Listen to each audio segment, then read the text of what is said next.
Welcome back to Off Air, the only show on the internet ever to exist. I'm your host, Shane E. of culturally relevant fame. E. I'm with Jake Underwood Hello. and Style, Howdy. and that's pretty much that's the show. That's about it. It's been a fucking minute. Yeah, that's pretty much the concept. It's fair. It's just us. We're just talking. It is, I guess, conceptually, what we were like off of the air. Even though now it's a little redundant since we're on air. But this conversation isn't happening on air. Correct. Yeah. Did the episode about the movie ever come out? That's the next one. Next two. It's broken up into two. Yeah. Oh, okay, cool. Yeah. Because I've been waiting for it because I don't remember what I said. Well, by the time this comes out, yes, it's out. Oh, cool. So go listen to it. Well, go watch that shitty movie and go and then, listen to us talk about it. And tell us what you think. Since the last recording. And don't forget to listen. Since last recording, I have seen Iron Claw. What? Iron. Oh, you have seen it? I saw it. I haven't seen it yet. Oh, dude, it's so good. I've heard good things. It is. It is very good. Phenomenal. It is very good. Now, again, I have my detractors from it. They did Ric Flair dirty. They did. He's not cast well. They did Chris Von Erich dirty too. Yeah. Can I just straight up didn't include him in the movie? Didn't put him in it. have you guys watched Young Rock? No. And no. I've heard decent things because they do have like extras as people, but Right. So who was done more dirty, Ric Flair in Iron Claw or Black HBK in Young Rock? I see. Okay. Whoa, Black HBK. Yeah. I think Iron Claw did it worse. Really? Because The Rock doesn't like HBK. Okay. So they just didn't include him in the show and had a guy who was another wrestler at the time who had creative pull, right? Yeah. They put Ric Flair and made him cut a promo, and he didn't sound or act like Ric Flair. He didn't look like him. There's literally a dude in a wig and a robe. So what? It would be like him, just so I understand. It would be the equivalent of having a guy play The Rock in a movie, and he's just like, "Hey, it doesn't matter what your name is." No, honestly, that's pretty much. Yeah, no, like he didn't. I'm a even try. limousine driving, jet flying. Like It that wasn't. bad? It wasn't that bad, but Okay. I mean, it was still definitely a guy doing his best to look and sound like Ric Flair. It just wasn't hitting the mark that all of the other characters were hitting, including Jeremy Allen White from The Bear and fucking Shameless. Yeah. as he was Kerry Von Erich. Okay. And I at first really did not believe him as Kerry Von Erich because he's a shorter guy and he's not that built. Yeah, And Kerry Von Erich was notably like the biggest. he is the guy. Yeah, He was the one that was like the most wrestler looking of the bunch. Mm-hmm. And so like I didn't really get that. And then Zac Efron was playing Kevin and I was like, they should flip flop those. They Yeah. should have. Yeah, But That's interesting. I think in the end it did work out. Like they were all believable. Zach looks like Kevin in the movie, just like with the bare feet and all. But yeah. You and I talked about this a little bit. I don't know if we did on the show or not, I don't but think we did. I understand that this is Zac Efron's movie. Like he's the star of it, Right, And I commend the dude for doing the research. He got in incredible shape, right? He got in 80s wrestling shape, right? Right. And I get that. But like Shane said, Kerry Von Erich was the one who was in tremendous shape. Right. Or I'm sorry, Kevin Von Erich was the one who was in tremendous shape. No, Kerry. Oh yeah, I'm getting Ke- switched the movie. Yeah. Kerry Von Erich was the one that was in tremendous shape because he was the Texas Tornado. Yeah. Yeah. Kevin Von Erich was always a lean dude. Like Yeah, he was him a and little David slimmer. were lanky Yeah. dudes. Right. And like Alan, what's his name? White? Jeremy Allen White? Jeremy Allen White. Jeremy Allen White, I think, did a phenomenal job.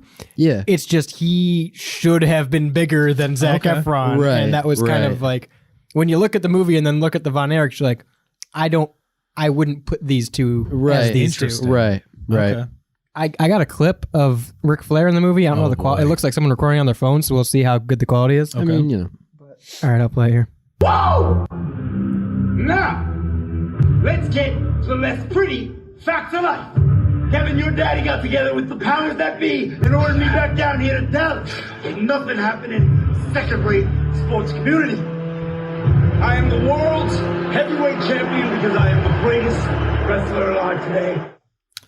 It sounds like at the beginning he mixed Ric Flair with Dusty Rhodes. His woo is awful. That is the It's worst so thing. It's bad. just him screaming. Right. Like at that point, I don't think this guy knew who Ric Flair they was. should have just edited in like Rick's woo and then let him talk. That's what we were talking about. I was like, I wonder how hard it would have been just to like get the rights to 30 seconds of promo of Ric Flair to do it. Right.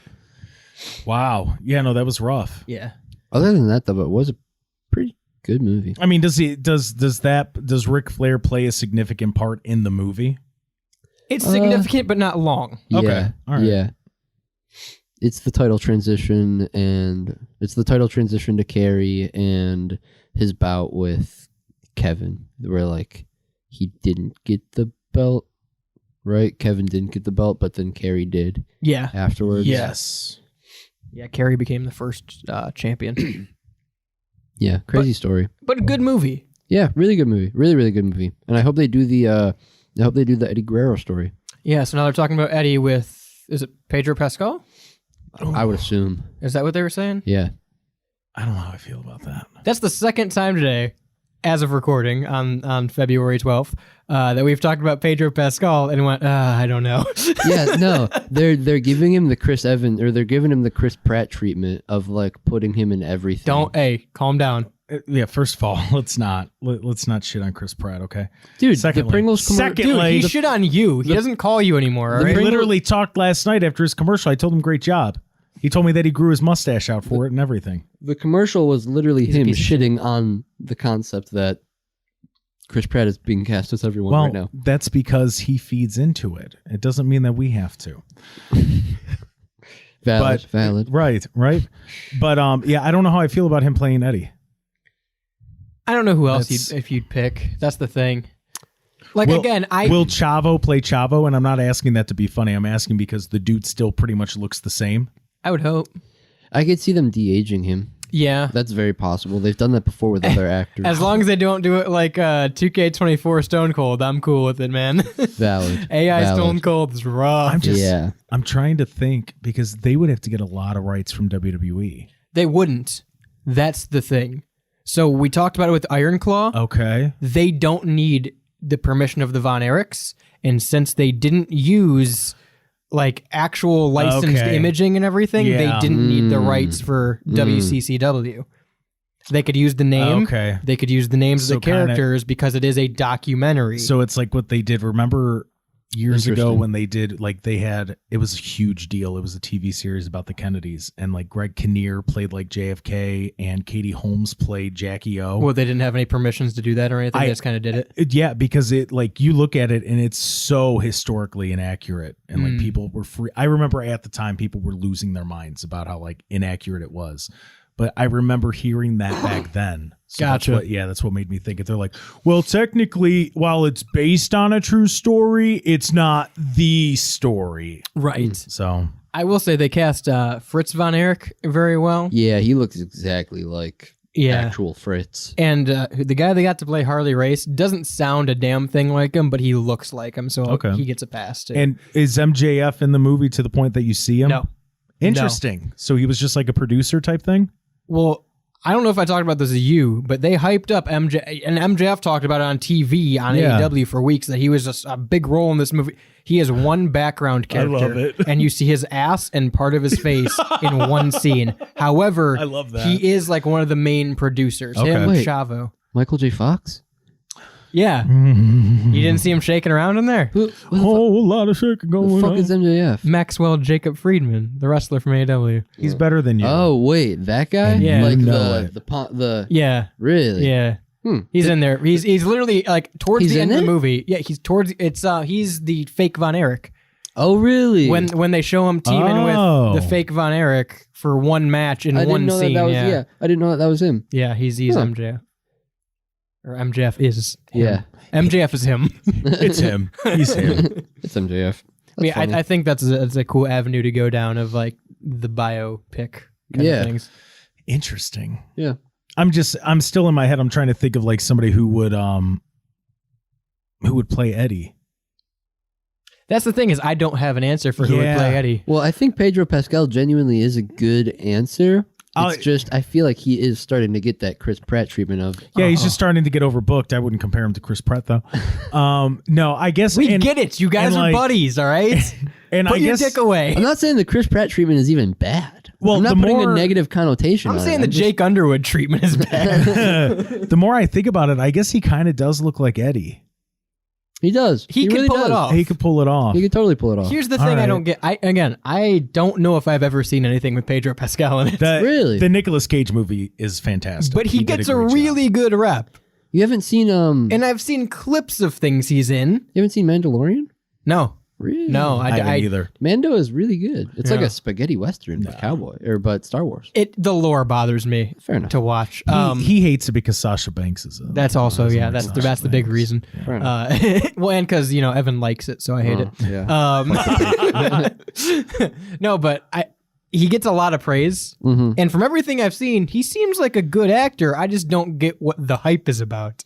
Like, there's a lot of good actors. I think he's a really nice guy in interviews. Okay. And he's like a very personable I'll give you. actor. Yeah, I would And agree with that. Everything that you see with him on a talk show or anything like that is such like a quote unquote wholesome moment. You know what I mean? It's like, oh, Pedro, that's so sweet Gotcha. or whatever. You know what I mean? Well, after Eddie, I mean, who else can they make? I said Benoit because you don't have to have it make a happy ending.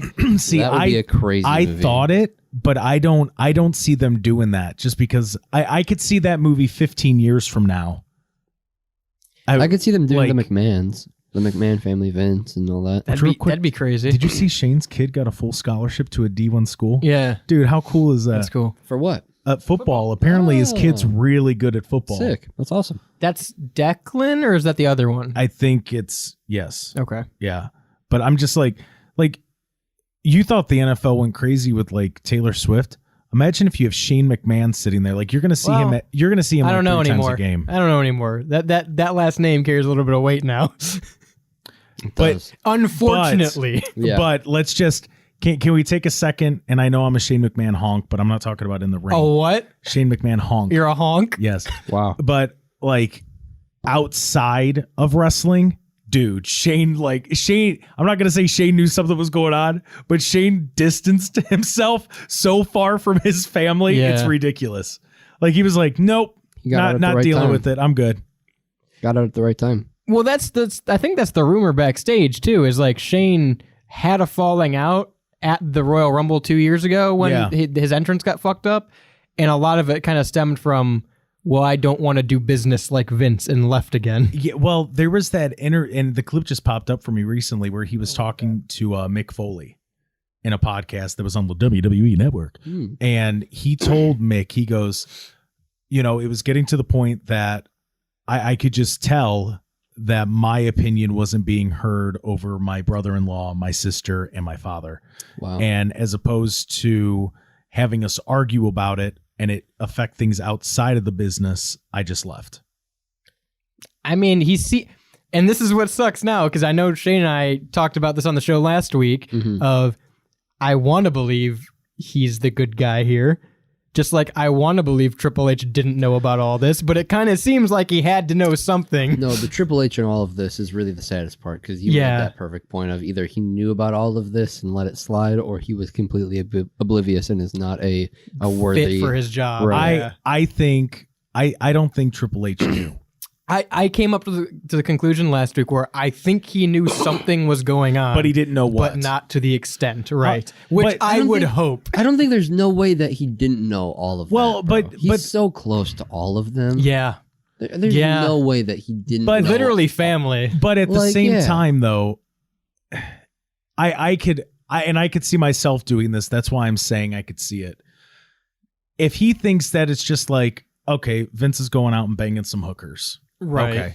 Like if he thinks it's something like that where he's going, more than likely, like it's got nothing to do with me. It's not affecting the family in any way. I'm not going to be the one to bring it up. Sure, I guess like You know what I he mean? doesn't know the Like- full extent of it. Correct. Sure, I could see that. I think that is a reach, though. Just I don't know. I want to believe it. I really do. I because, do. like, I'll be honest. I do. Vince invites people to do that. Like, That's the thing. Is Vince like is like calling out to other big names in the industry to be like, "Yo, You want a piece of this? But he wouldn't. Allegedly Brock Lesnar. But if Vince is keeping this a secret, right? Because we would have to assume that he's only bringing it up to people that he's probably had these kind of conversations with before. Sure. Okay. He would not invite or tell family. Maybe. But it seems like, and again, this is all speculation. It seems like Shane had a hunch of what was going on. Well, Shane might have, but you got to remember too, Shane was close with the boys, and Shane was never viewed as that authority guy. Right, but so they were more open. My view of it is, if Shane had even like an inkling of what was going on, I feel like Triple H should have, and or Stephanie would have. Right. And again, I brought this up. I don't know if I did on air last week, but like then it makes you think of all of Vince's guys. Like, I don't, as much as I didn't like John Cena wrestling, I don't want to think about him knowing about this. I don't want to think about The Rock knowing about this or Undertaker knowing about this. Do you want me to put it in a way that will blow your mind? Yeah. Because I did this to Mac. I go, yeah, it's really weird what Bryan Danielson's father-in-law and Vince were doing. Mm-hmm. And now you go back and you look at what Daniel Bryan said as he left WWE and just how kind of bitter he is towards it all. Kind of makes sense. Which is another interesting aspect of Bryan Danielson is technically like interlooped into this in a way. Because John Laurinaitis, who was the other guy named in the initial lawsuit and this one, is his father-in-law through marriage. Yeah. Oh, that's so weird. Right. A lot of like Nikki and Brie Bella's dad's doing some shit. Literally. Yeah. It's funny that the Bellas got cut off like 3 months ago from everything too. Right. Is it? Yeah. It's just, it's so weird. Like, and because I got into it with Seth. Seth talked about it on his show. And so I called him because I didn't see everything that he said. But like we were talking about, he goes, well, let's just be honest. We know that Vince McMahon is a weirdo. And I go, do we? We knew that his on-screen character was a weirdo. We didn't know that the man Vince McMahon was a weirdo. I think you got implications. It's a lot of, well, we've heard the stories of like he pitched a bunch of incest angles and things like that. So like you knew he probably wasn't, you know, the sanest person around. Right. And him not knowing what a burrito was and hating sneezing. And so like, and I just want to point out that everything that is being alleged shows that he's clearly not a racist. So the whole that is black true. guy not being WWF champion that is thing, true. Not because of racism. If there's anything we've learned. So, damn it, take the Mark Henry. Like, you know, like, you know what I mean? Like, that's the first thing that came to my mind because I still haven't read everything about it. I've just been like told like this and this and this, and I got the You gist probably of it. don't want to. Yeah, I don't want to. I haven't read all of it either. I don't. It's graphic because like and like it's the same thing with Michael Jackson. Like I can separate the person from what they did and have an appreciation for what they did in their field and still know that they're kind of a shitty person. Did you watch? We probably talked about this on the show. But did you watch Leaving Neverland? No. Oh, dude. No. You gotta watch that. No, because the thing is, you gotta watch. No, that. with documentaries like that, like it's almost like what was the one about Stephen Avery on Netflix, Making a Murder? Oh, okay. Yeah. Like you're only hearing one side of it, and unfortunately, the other side can't be told because Michael Jackson's dead. So I don't want to. I don't want to sit here and fill up my head with something and believe that it's 100% like, yeah, that's what happened. Because there's nobody to contradict or try to prove otherwise. I don't disagree. I think the allegations made though are pretty severe and like enough so to be worth a while. Like they're saying that he raped these two kids. That's big. That's big for Michael Jackson. That's fair. But you know, but also at the same time, tiddling buttholes of little kids is not good, Mike Jackson. I can see it from the guy who almost threw his son out the window. You know, it's not too far of a reach for me. But also at the same time, you have the people that came out that the stuff in the 90s. Some of those people have come out and they're going, "Yeah, my parents told me to say that." They were trying to get a paycheck. You've had people like that's what I mean. So like you literally have both. It's a double-edged sword. I get it. And I mean, yeah, sure. I haven't seen those claims. And I would believe them 100%.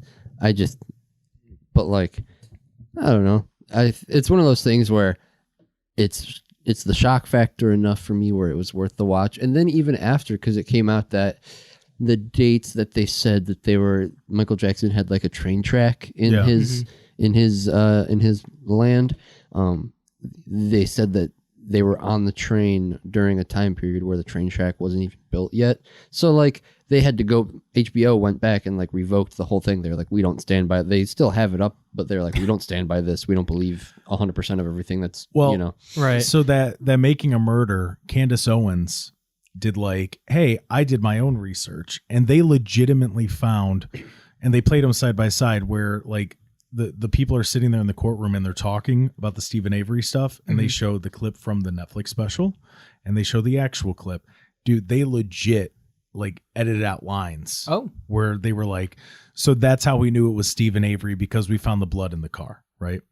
So they would take out that's how we knew it was Stephen Avery, and they would just put, and that's when we found blood in the car. And then they'd cut to like one of the directors of the movie, and they're going, but how did they know it was Stephen Avery? It doesn't have, you know what I mean? Like they like found his fingerprints, and they leave that part out in the Netflix documentary. So since that, and I watched that, I've been very like, okay, so it's entertainment. It's not, I don't think it's supposed to be taken as fact. I can 1000% subscribe to the thought that like a lot of these documentaries are edited in a sensational way. Yeah. You know what I mean? I can 100% subscribe to that. That's how you get clicks and views, and you know, it's how you retain attraction. But I think, I don't know. And like, it's tough because it is entertaining, and I think that there's some of it that is worth the watch for the conversation. I'll give you that. Starting alone, like, you know, for the embers that it lays alone, I think is like, okay, I'll watch that, or I'll give that a stab. Yeah, I don't know. Documentaries are cool. I'm very okay with watching them, even if I do, because like there definitely have been some where I feel like this is sensationalized, or I can feel that they're adding this layer of drama to it for my attention. Well, it's like anything Vice puts out. Like Dark Side of the Ring is very much that. Yeah. Like there will be in-depth ones like the Chris Benoit one, where you've got Chavo playing a voicemail no one's ever heard before, right? Right. And then there'll be one, I watched one about Bam Bam Bigelow the other day because I didn't realize season 3 or 4 or whatever is on Hulu. And I'm like, I don't know that Bam Bam Bigelow had any controversy. So I watched it, and it was a lot of like, he was asleep at the wheel and we think this might have happened. I'm like, okay, I understand he's not the role model that we all thought, but we're grasping at straws now. Well, I mean, the guy had tattoos on his head. Did we think he was a role model? You know what I mean? Like, right. Yeah. Although he was great in Major Pain. I think it's interesting, like, the wrestling dies off for most people at a certain age, but you can always, like, any guy can just jump back into it and be like, yeah, this is sick. I love this at any point in time. And, like, I don't know. It's fun. It's like a big story. It only takes one, you know? Yeah. You still want them to kill Roman Reigns in the middle of the ring, Shane? Is that still your angle? I want them to. Do you not like Roman? I just feel like he's held the damn belt. It's so annoying. See, you didn't watch there. So they tried pushing. What was that? 2014. Like 2014 to 2018. So they gave him like blue eyes. So at one point in time, Roman Reigns had blue eyes. They made him wear contacts. They fixed his teeth. They tried so hard to make him look like Jason Momoa. It was ridiculous. Well, I know that he was over for a while. Like, he wasn't though. That's the thing. He wasn't. I thought that there was a time after like the Shield broke up that he was like just over as like the big guy. He won the Royal Rumble, and The Rock came out to raise his hand, and this is when The Rock was still like big, right? And he was booed out of the fucking building, to the point when you look at the clip, The Rock's holding his hand, then he hears the boost, and he has this look like, wait a second. What am I doing out here? Yeah, literally. No, dude, they tried to force Roman down our throats for fucking a decade. So everyone has hated him the entire time? Except for like 13-year-olds and women.